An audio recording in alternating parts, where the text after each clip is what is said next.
some noise for Orange Juice in a Blunt. Whoreson, the story of a ghetto pimp.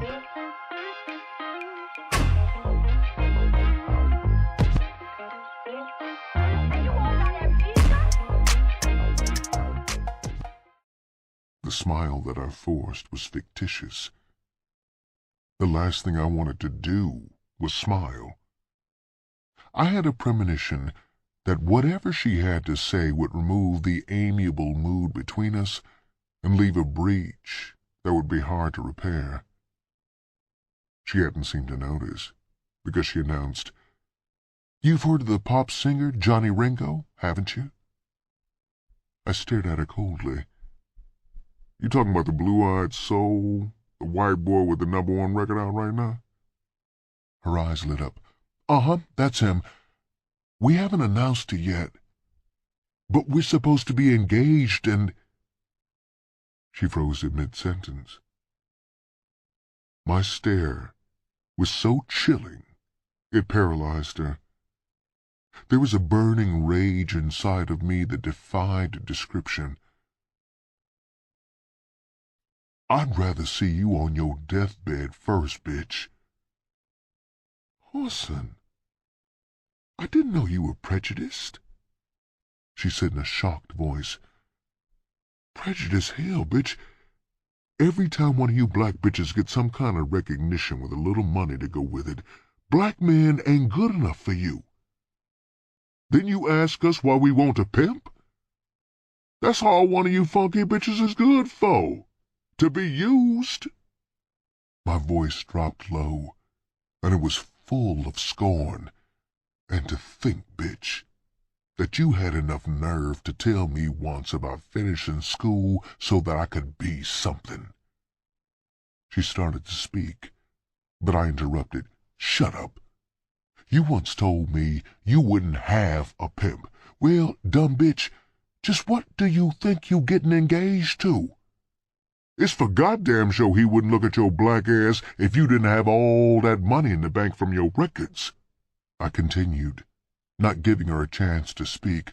"I just wish it was possible I could see you when he took you home to introduce you to his people.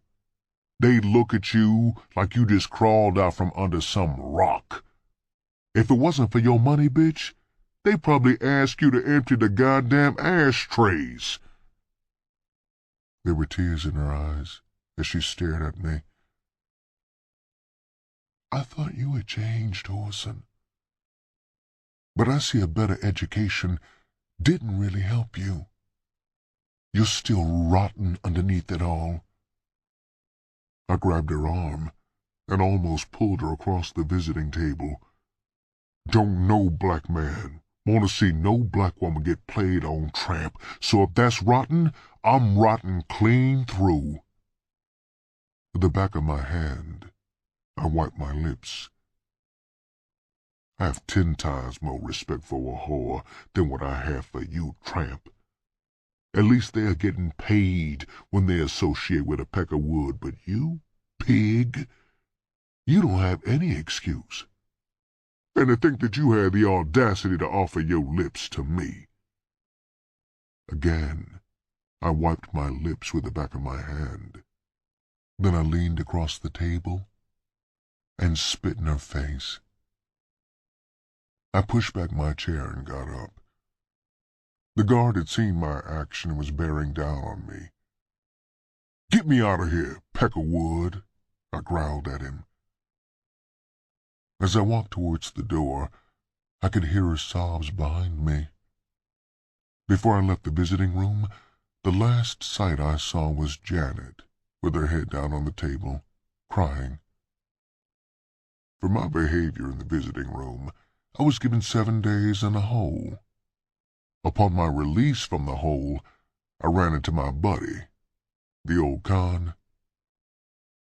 He shook his head in disgust. "Man, oh man," he began. "Whoreson, I don't really know what to say other than that you're a damn fool. The whole prison is talking about you. The brothers who in the visiting room recognized Janet Wilson, boy, and they say you really spit in that girl's face. The bitch had it coming, I stated harshly. What do you think I should have did after the bitch told me she was gonna marry a honky? Kiss her? He continued to shake his head at my ignorance. So what, fool?